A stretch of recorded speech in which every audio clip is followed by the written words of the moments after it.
Bonjour à toutes et à tous, c'est Hermès, j'espère que vous allez bien, j'espère que vous avez apprécié le live d'hier. On va parler Bitcoin dans cette vidéo, peut-être une accélération sous nos yeux dans la soirée, et tout au long de l'après-midi, on va en parler bien sûr dans cette vidéo. On a eu le CPE Core qui n'était pas satisfaisant, puisqu'un tout petit peu au-dessus du consensus à 4,7.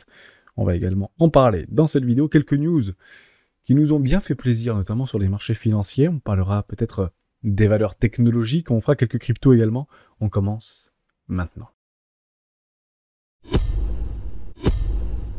Mais avant de commencer, j'aimerais vous parler d'un projet.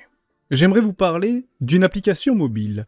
J'aimerais vous parler d'un jeu. Un jeu qui vaut vraiment le détour. Ça s'appelle My Lovely Planet. C'est un jeu mobile déjà disponible sur l'App Store et sur le Play Store. 40 000 utilisateurs aujourd'hui, une note de 4,6 sur 5, donc plébiscité par les utilisateurs d'aujourd'hui. Et ils ont plus de 500 000 abonnés sur leur compte TikTok. My Lovely Planet, qu'est-ce que c'est ? C'est un jeu mobile et Web.3 qui milite pour la protection de l'environnement avec un concept unique. Chaque action dans le jeu sera directement reproduite dans le monde réel. Lorsque vous plantez un arbre dans le jeu, un arbre sera planté dans le monde réel. Dès que vous nettoyez les océans dans le jeu, les océans seront nettoyés dans le monde réel. Comment c'est possible ? Extrêmement simple. Ils reversent une partie des revenus à des ONG qui agissent directement sur le terrain. Par exemple, depuis leur création, 30 000 arbres ont déjà été plantés via My Lovely Planet dans le monde réel. Ils ont également été vainqueurs de Unity for Humanity. C'est le plus gros concours de jeu à impact, qui est d'ailleurs décerné par le moteur du jeu Unity. C'est le plus gros moteur du jeu vidéo au monde. Vous savez, lorsque je m'intéresse à un projet, je regarde toujours trois choses. Le premier, qui sont les fondateurs. Le second, qui sont les investisseurs. Et en troisième, quelle est la réelle utilité du projet? On va commencer par les fondateurs. On parle ici de Clément Lebras. Il avait déjà cofondé Lilo.org. Peut-être que vous connaissez, ça doit peut-être vous parler. C'est un moteur de recherche français solidaire qui finançait gratuitement des projets via des ONG. Ils avaient d'ailleurs redistribué plus de 5 millions d'euros à travers la planète, notamment pour sauver les tortues, pour nettoyer les océans, pour planter des arbres, etc. Donc c'est peut-être quelque chose qui vous parle. Et nous, ça permet de nous rassurer, puisque Clément Lebras a une réelle expertise et une expérience, et fait en fait de My Lovely Planet une suite logique, une continuité logique qui donne du sens à son projet. En second, je m'intéresse toujours à qui sont les investisseurs du projet. Et là, peut-être vous surprendre, puisqu'il y a Ubisoft derrière. Ils ont participé à la promotion 2022 et font partie de Entrepreneur Lab Ubisoft, qui est l'incubateur qui se trouve actuellement à SACEF, qui sortent d'ailleurs Sorare et Axie Infinity. Ils bénéficient tout simplement d'un accompagnement complet pour pouvoir lancer leur projet. Et donc c'est Ubisoft qui est derrière ce projet. En troisième position, quelle est l'utilité réelle du projet ? Dans la vision, c'est certain. Il y a du sens. C'est capital. C'est même vital, finalement, pour l'écologie qui rime avec notre survie à tous. Et côté communauté, c'est d'abord donner pour mieux redistribuer. Pourquoi ? Parce que My Lovely Planet, qui vont proposer un token très prochainement, un utility token sur la blockchain Polygon, ce sera donc la monnaie du jeu, qui est directement corrélé au chiffre d'affaires de l'entreprise. En ce sens, 85% des achats servent à racheter le token sur les différents exchanges. Et c'est ça qui permet en fait de nous attirer une attention certainement particulière. Pourquoi ? Puisqu'il est difficile de trouver de réels business models par rapport à des projets blockchain ou des play and earn, pay to earn, etc. qui ne sont pas directement liés à l'achat de tokens via la communauté. Pourquoi ? Parce que quand vous allez sur l'application du Play Store, vous avez ici contient des annonces et des achats via l'application. Et c'est comme ça que vivent aujourd'hui la plupart de nos jeux qui s'appelaient à l'époque et qui s'appellent toujours les free-to-play. On a plus l'habitude dans le Web.3 de voir des play to earn ou du play and earn. Mais leur business model n'est pas encore approuvé. Or, celui-ci est déjà approuvé. Et 85% des achats via l'application, si vous souhaitez aller un petit peu plus loin, peut-être progresser un petit peu plus vite, serviront à racheter directement les tokens. Il me semble que je ne l'ai jamais vu sur d'autres projets personnellement. Vous pouvez peut-être me le dire dans les commentaires. Objectif du jeu, c'est d'être dans le top 10 des jeux les plus téléchargés au monde, avec 100 millions d'utilisateurs uniques. On va aller un petit peu plus loin, puisqu'à l'instar d'une DAO, ils ont décidé de créer le plus grand fonds d'investissement pour le climat au monde, qui comprend 40% du total supply du My Lovely Coin. D'ailleurs, les utilisateurs, les investisseurs, comme les holders du token, pourront voter, par exemple, et choisir les ONG et les projets à financer.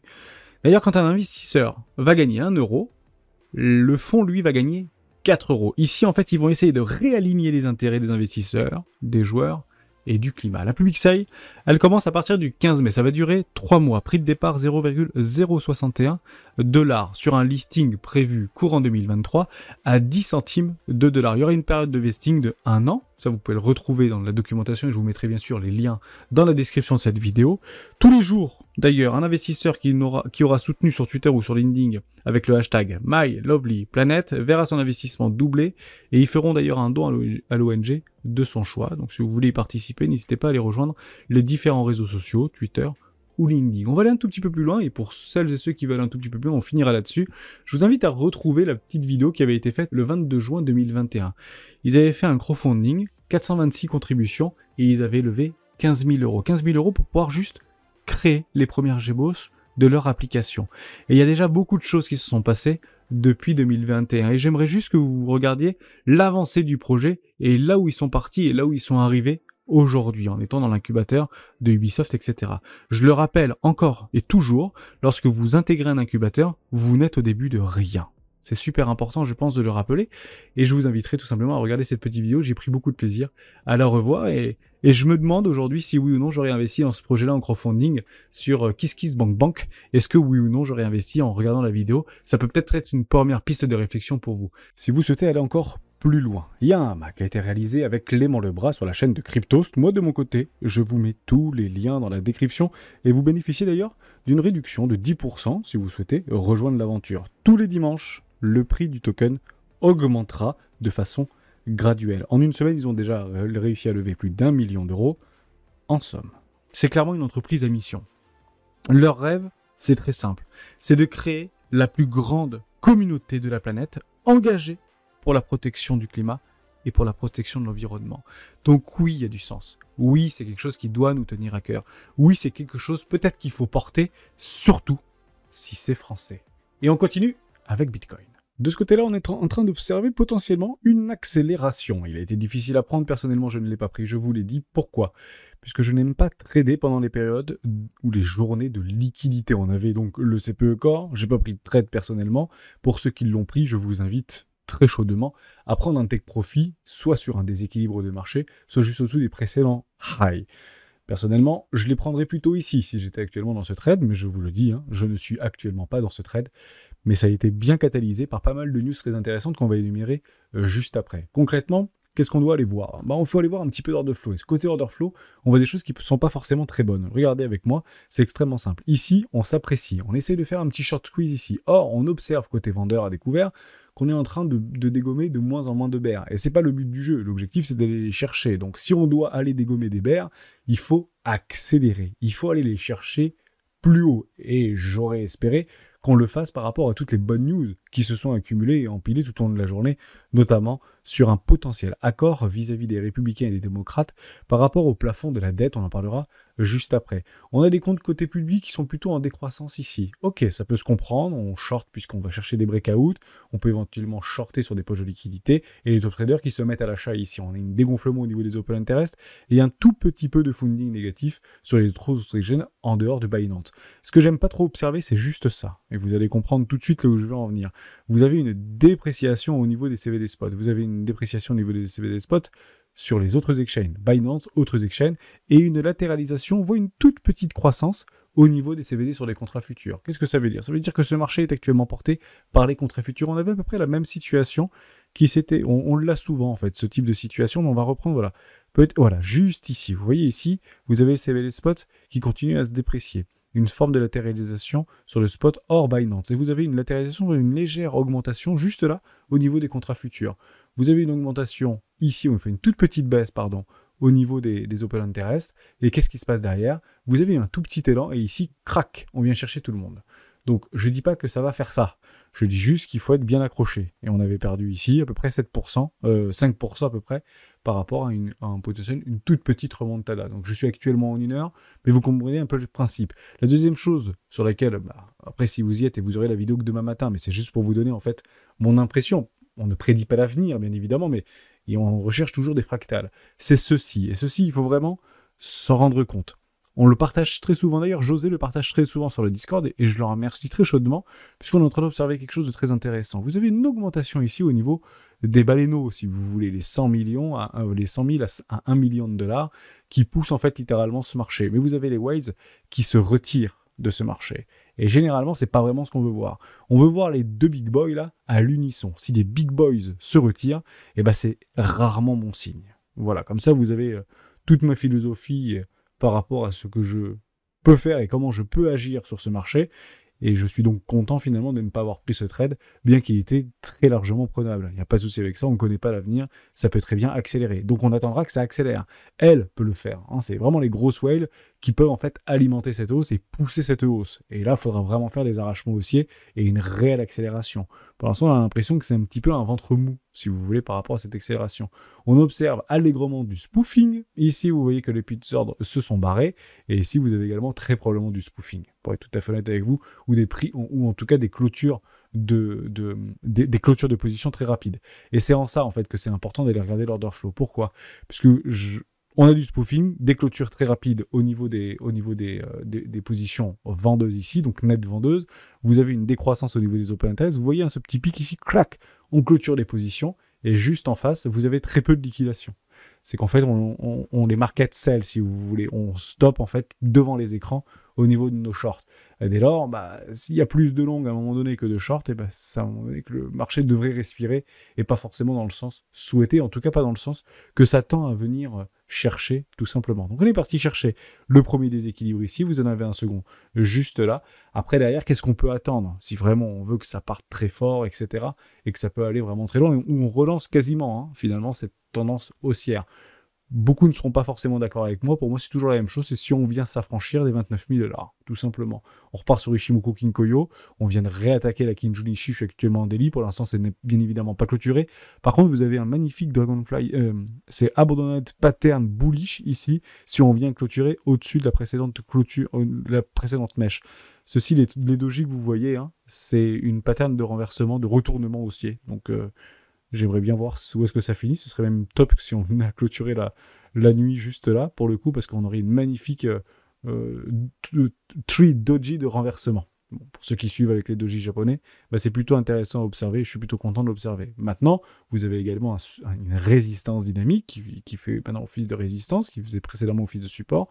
C'est la Kinjun, tout simplement. Et il va falloir la dégommer, cette Kinjun, et même aller chercher notre SSA. C'est à ce moment-là précis, lorsqu'il y en a une confirmation, une acceptation, une bougie suffit, puis potentiellement une extraction haussière pour aller chercher tous les précédents high. Et clairement, si on revient ici, je doute que ce soit pour faire ça. Je vous le dis en toute honnêteté, on pourra regarder au niveau des élotistes, etc. Mais je pense que si on vient réattaquer le nuage et qu'on repasse sur un nuage vert dans le futur, je pense que c'est pas pour s'arrêter ici. C'est pour aller un tout petit peu plus haut, voire beaucoup plus haut, et pourquoi pas pour aller chercher les targets et les objectifs d'Hermès. Mais les objectifs d'Hermès, ils sont pas si ambitieux que ça, puisqu'il y a eu un objectif qui est passé il n'y a pas si longtemps, c'est il y a quelques heures en arrière, c'est JP Morgan qui nous l'a partagé, je vous le dirai juste après.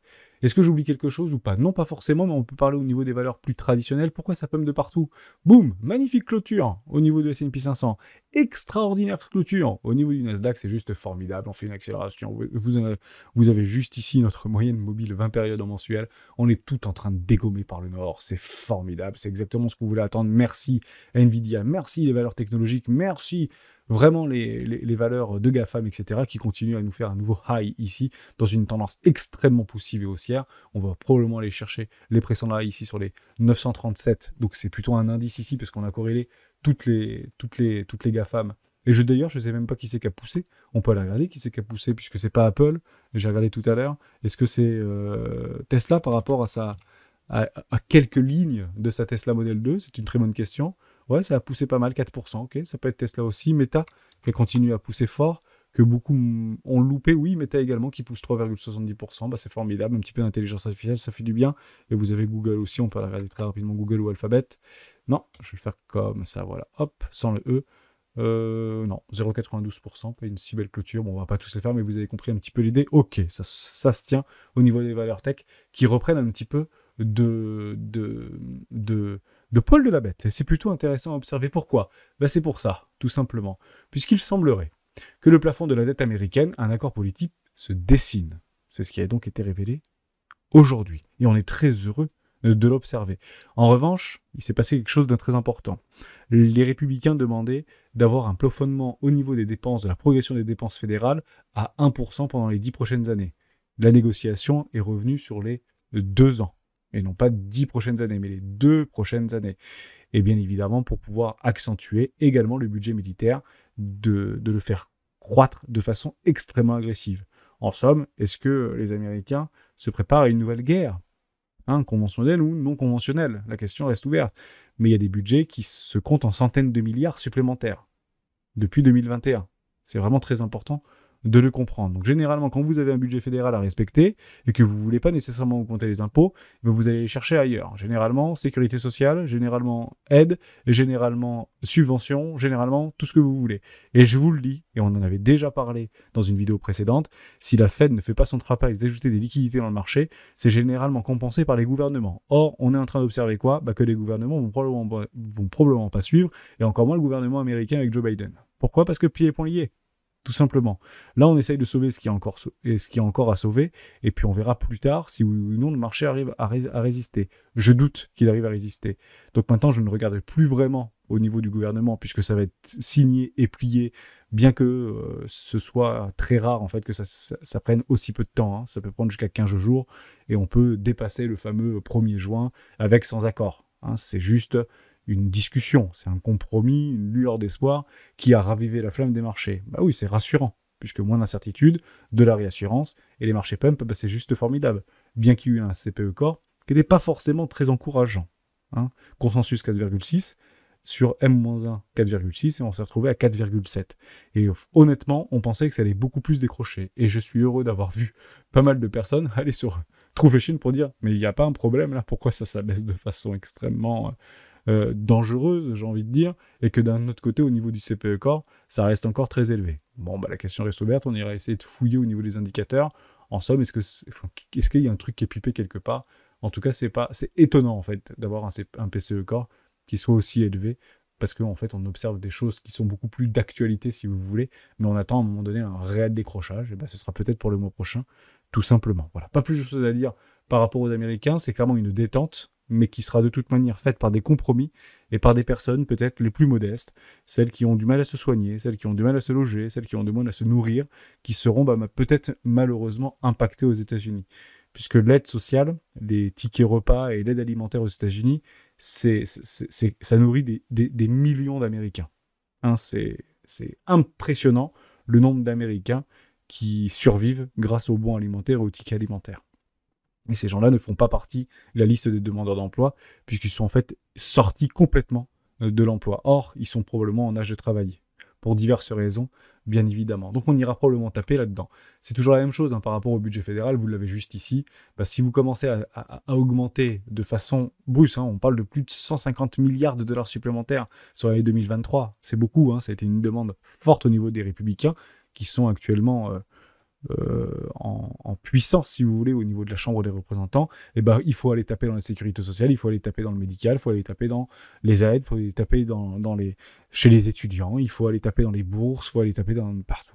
Vous avez compris comment on arrive à gérer un budget qu'on n'arrive bien évidemment pas à boucler puisqu'ils sont en déficit chronique de plus de 1000, voire 1600 milliards de dollars par an. Donc pour le coup, c'est nous qui payons, indirectement bien évidemment. Ceci est une très bonne nouvelle, ou une très bonne nouvelle, peut-être pas pour tout le monde. Bitcoin à 45 000 $ et le mystère d'Ethereum, le secret révélé par des experts de JP Morgan. C'est sorti il y a quelques heures. Je trouve ça très intéressant, puisque ça faisait longtemps qu'on n'a pas vu de target. En réalité, vous vous rappelez qu'on avait fait ça? C'était juste peut-être il y a un an de cela où on avait fait les targets de JP Morgan par rapport au S&P 500. Je vous le dis, on était en train de mourir, ou en tout cas on avait des sueurs froides, et JP Morgan avait annoncé 4800 points au niveau du terminal vis-à-vis du S&P 500. Le S&P 500 terminera à 4800 points. On le croit ou on ne le croit pas, ça avait été annoncé 6 mois avant, et le S&P 500 a clôturé l'année à 4800 points. Et je vous le dis, je ne sais pas où on était, mais on était dans le dur là. Voilà, on était là-dedans. Je ne sais pas si vous reprenez peut-être des vidéos des rois du Bitcoin en septembre 2021, où vraiment par ici, on avait noté... dans le marbre, les fameuses targets, vous savez, les 4800 points, et puis il y avait aussi Goldman Sachs, c'était du 5000 points pour lui. Bon, JP Morgan, bravo. Alors la question reste ouverte. Est-ce que par rapport à son calcul savant mathématique, par rapport à la corrélation directe et la pondération vis-à-vis du gold, est-ce que la target, finalement, ou l'objectif ou la target de JP Morgan ne serait tout simplement pas les 45 000 $? Allons-y. Et on va regarder ce que c'est finalement ces 45 000 $, parce que ça a probablement du sens, tout simplement. Donc ça, c'est la target de JP Morgan. On va un petit peu dézoomer, on va regarder où est-ce que c'est. C'est extrêmement simple, c'est très proche d'un 618, au-dessus d'un 0,5. On est sur un déséquilibre de marché. Là, on rentrerait en fait dans une... Là où il y a de l'argent, c'est là où on appelle, si vous travaillez sur la méthode de Wyckoff, par exemple, ici, il faut aller chercher l'argent, etc. Est-ce qu'on peut aller chercher les dernières poches de liquidité complètement logiques au-dessus, ici, dans une zone de rechargement de vente logique? C'est pas complètement possible. Certains vous diront, et éventuellement, je peux partager cette idée-là, que quand il y a des targets qui sont annoncés et qui sont fortement relayés, notamment venant des banques systémiques ou des banques d'investissement, etc., et ben c'est soit où ça les explose, littéralement, soit on n'y va pas. C'est ça, en fait, l'idée. Grosso modo, si on commence à travailler sur les 36, 37, 38 000 $, et que tout le monde voyait, en fait, bah oui, mais JP Morgan a dit 45 000 $, 45 000 $, et que ça vous arrive en plein mois d'août, bah partez du principe qu'il est possible qu'on n'y aille tout simplement pas. Voilà. Donc prenez bien pour vos profils lorsqu'ils se présentent. Actuellement, on est toujours un petit peu dans la peur, etc. Bah en tout cas, JP Morgan, eux, ne le sont pas, puisqu'ils pensent réellement que si l'or a une valorisation actuelle, alors, de façon mathématique, Bitcoin devrait se situer aux alentours des 45 000 $ maintenant. Maintenant. Actuellement. Hein, c'est ce qui a été proposé par JP Morgan. Je vous laisserai bien évidemment le reprendre parce que vous avez une grande partie du calcul qui a été proposé par Moody's. On continue avec ceci. Les États-Unis prendront probablement des mesures à l'encontre des vendeurs à découvert dans les prochains mois, selon un haut fonctionnaire ou un fonctionnaire du ministère de la Justice américaine. Donc on parlerait par exemple de beaucoup de vendeurs à découvert qui sont actuellement en train de malmener les bancaires, notamment. Donc je doute qu'il y ait des sanctions. Il n'y en a quasiment jamais eu. Tout simplement. Les seuls trucs qu'il pourrait y avoir, c'est de la manipulation par rapport à des délits d'initiés ou par rapport à de la communication ou de la délation ou tout ce que vous voulez qui peut être relayé si on arrive à retrouver la source. Enfin, ces mecs-là, ils sont milliardaires. Je pense que s'ils ont envie de balancer du FUD, ils le font et ils s'empêchent pas de le faire. Donc honnêtement, alors d'ailleurs, c'est merci. M. Perry a également déclaré que les affaires concernant le cadre qui utilise abusivement les plans de négociation d'entreprise, le spoofing et les techniques de manipulation de marché des contrats... Ok, d'accord. Enfin, c'est grosso modo ce que vous êtes en train de lire ici, c'est ce qui se passe en fait chaque minute sur les marchés crypto, tout simplement. Donc je doute qu'il y ait réellement des poursuites. Ça, c'est juste pour... je sais même pas à quoi ça sert, peut-être pour nous faire réfléchir, pour dire bon bah c'est bon, on est tranquille, les mecs ils vont plus shorter parce que on va vite les surveiller et puis on va les regarder. Ne prenez pas en compte ce type de choses parce qu'en fait c'est toujours la même chose, c'est souvent relayé sur des médias plus spécialisés sur le côté trading si vous voulez ou le côté investissement, un peu bon père de famille, zone bourse, etc. Faites attention à ça parce que généralement il faut juste, c'est juste du non-événement quoi. Là pour le coup on peut parler d'un non-événement, on peut parler d'une non-information. Tout simplement. Dernière petite chose qui est extrêmement intéressante, c'est ceci, à croire que Hermès devient républicain. Et pourtant, je me sentais plutôt démocrate, mais peut-être que je vais devenir républicain. Président des USA et bitcoiner, Bob Kennedy veut défendre le droit au bitcoin, pour redonner un élan de liberté, de souveraineté et de tout ce que vous voulez aux Américains et à l'ensemble du peuple américain. C'est juste formidable parce qu'en fait, finalement, il partage un petit peu ma représentation de ce qu'est Bitcoin. C'est d'abord un outil de liberté. Et je pense que c'est probablement ce qu'il essaye de défendre aujourd'hui dans son mandat, ou en tout cas dans sa campagne. Attention, dans sa campagne, sachant qu'en face, il y a Donald Trump, et je ne pense pas qu'il va laisser sa place si facilement, mais il y aura très probablement des primaires. Il y a toujours des primaires, bien évidemment.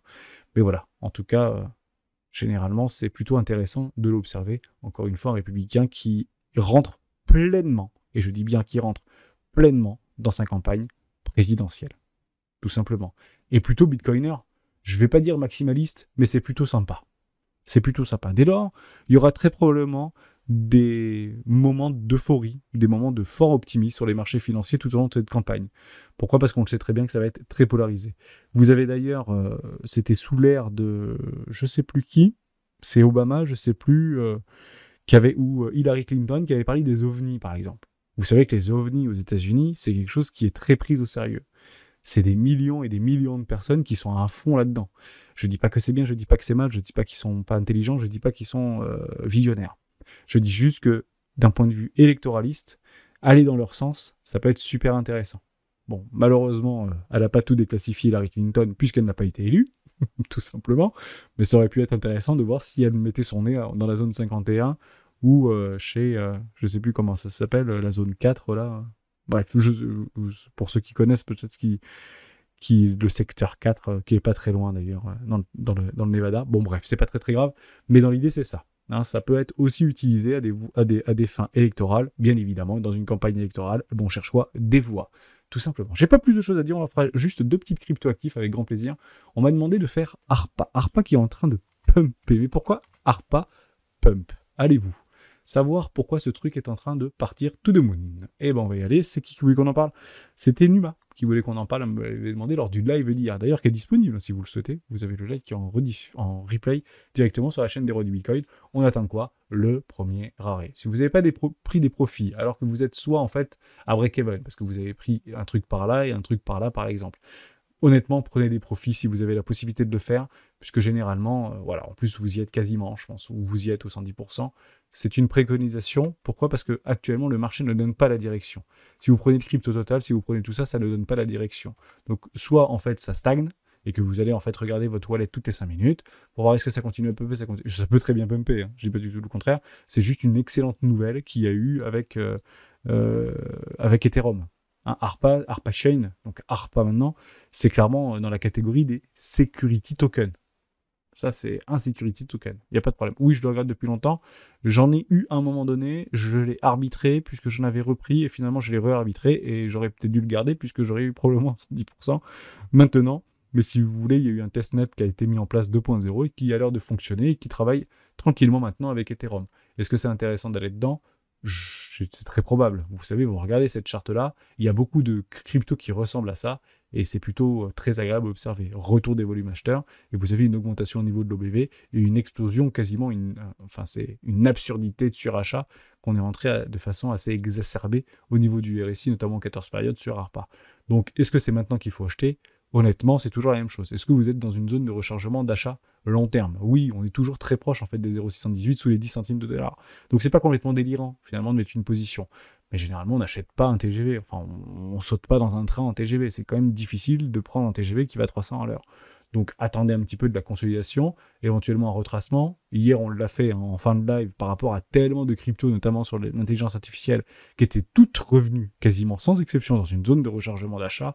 Attendez juste cette zone de rechargement d'achat, peut-être une petite structure, quelque chose qui pourrait vous donner envie d'acheter juste un petit peu moins cher. Alors je ne dis pas que vous aurez certainement, enfin de façon certaine, la possibilité d'acheter moins cher. Je dis juste que vous avez, si on reprend toutes les statistiques par rapport à la visualisation du marché, à mon avis on n'est pas très loin des 80% de chances de pouvoir acheter moins cher, à minima dans une zone de rechargement d'achat, bien que je ne sache pas si ce pump soit fini. Mais en tout cas, premier arrêt, si le premier arrêt tient, le plus probable, qu'est-ce que c'est? C'est de malheureusement faire un nouveau plus bas, tout simplement. Mais toutes les structures sont données.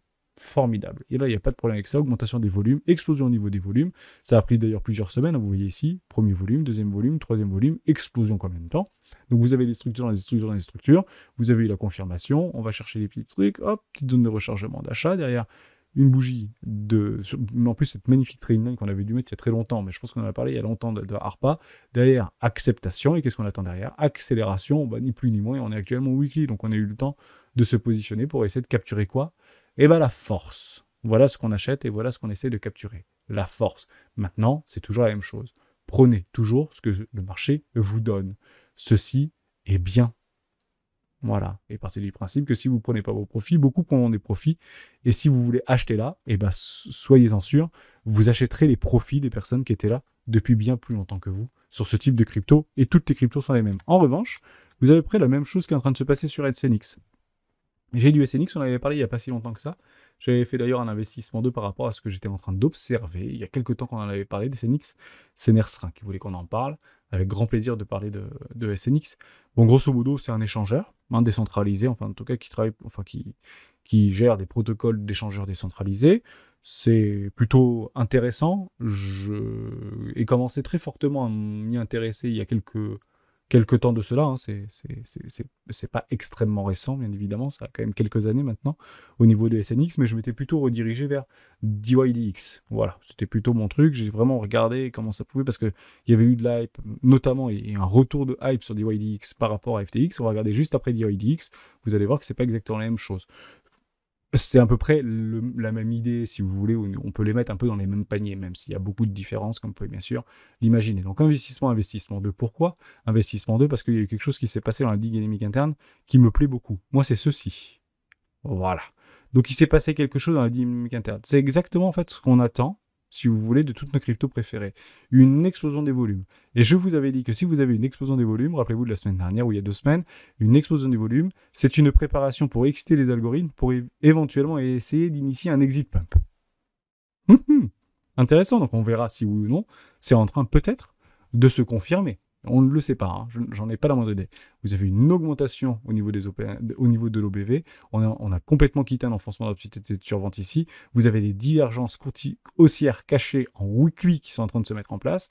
Bon, bah pour le coup, on est en train de latéraliser, on n'est pas si éloigné que ça par rapport à la chute des FTX. Hein. ARPA, si vous voulez, ARPA il est par ici ou bien plus haut, il a déjà pris 100% ou 110% ou 200%, je sais plus, mais grosso modo, on est à peu près dans le même cas de figure. Voilà, c'est juste pour vous dire ça, puisque ça peut très bien faire ceci d'un seul coup.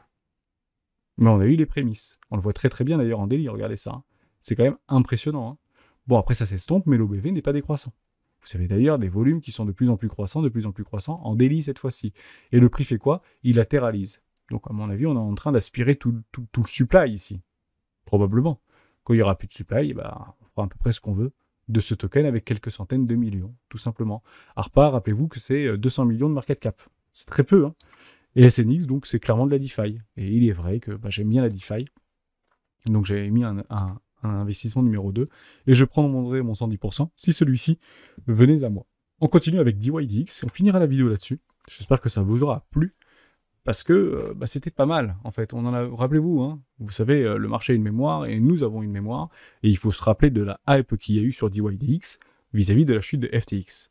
Tout le monde voulait se barrer des échangeurs centralisés pour se barrer sur des échangeurs décentralisés. Bon, bah maintenant, on va regarder ce qui s'est passé depuis plusieurs mois maintenant. Est-ce que DYDX a explosé littéralement? On y va. Bah, pas franchement. Voilà, c'est pas dingo. Par contre, on a exactement les mêmes phénomènes. Vous avez des volumes de plus en plus croissants ici, vous avez un OBV qui est complètement croissant, et vous avez une latéralisation pure au niveau du cours. Voilà où se positionnent des baleines. Elles se positionnent là-dedans, les baleines. Elles aspirent. Maintenant, acheter ici, bien que vous avez eu la confirmation, l'acceptation, etc., on peut passer en weekly parce que je pense que vous aviez eu tout ça. Voilà, on a vu une confirmation au niveau de la bougie bouclée, ouais, mais réintégration par rapport au précédent neige, j'oublie personne, c'est les rois. Donc pour moi, c'est juste un petit peu chaud. Elle est moche cette réintégration, c'est vraiment pénible d'avoir des trucs comme ça. Je suis pointilleux, on peut éventuellement dire, mais c'est un petit peu abusé. Bah, c'est pas vraiment abusé en fait, ça attend à se répéter, si vous voulez, dans le temps. Donc on pourrait le prendre ici par exemple, vous voyez, ou peut-être un tout petit peu plus haut, même ici. Bon, W. Bon, grosso modo, un triple bottom, généralement les triple bottom, c'est censé tenir. Hein. Je vais être tout à fait honnête avec vous. Mais vous voyez, vous avez cette acceptation à réintégration. Je suis en weekly, c'est pas vraiment ce qu'on veut observer, si vous voulez. Vous comprenez? Donc vous avez ici une touchette, 2 touchettes, 3 touchettes, 4 touchettes. Bon, grosso modo, il y a probablement des mecs qui sont en train d'acheter fort ici et qui ont réussi à arrêter le cours. Et franchement, il fallait vraiment y aller. Mais il y a un paquet de bonhommes qui arrêtent ce cours. Et c'est des bougies en mensuel. C'est assez impressionnant à observer.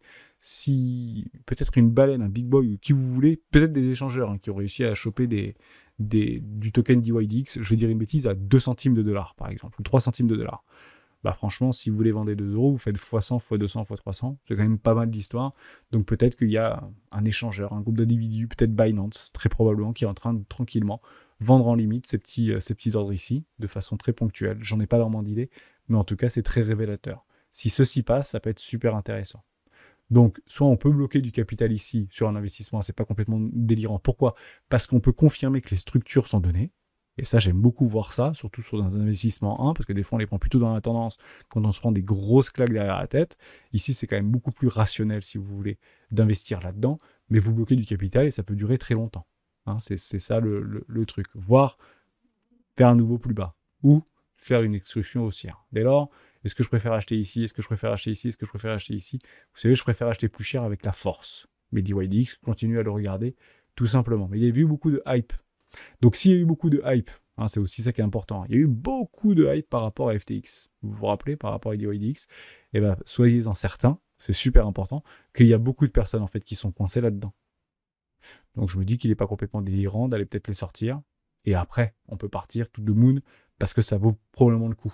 J'ai été approché à plusieurs reprises de DYDX et franchement, ça bosse bien quand même derrière. Je dis pas du tout le contraire. Donc si vous êtes dedans, bah, ce serait peut-être dommage d'y partir. Et si vous voyez que ça fait des nouveaux plus bas, un petit peu à l'image de Swissborg par exemple, parce qu'ils ont cassé leur précédent lot, non, il faut tenir si vous croyez au projet, si vous utilisez bien évidemment ce type de protocole, tout simplement. J'espère que je vous ai aidé. J'ai pas plus de choses à vous dire. Je vous souhaite un excellent week-end. Je dis bien un excellent week-end. On se retrouvera pour notre part, peut-être lundi, mais sinon, prenez soin de vos proches si vous n'avez pas la journée de solidarité. Et on se retrouvera au plus tard mardi matin pour une vidéo d'actualité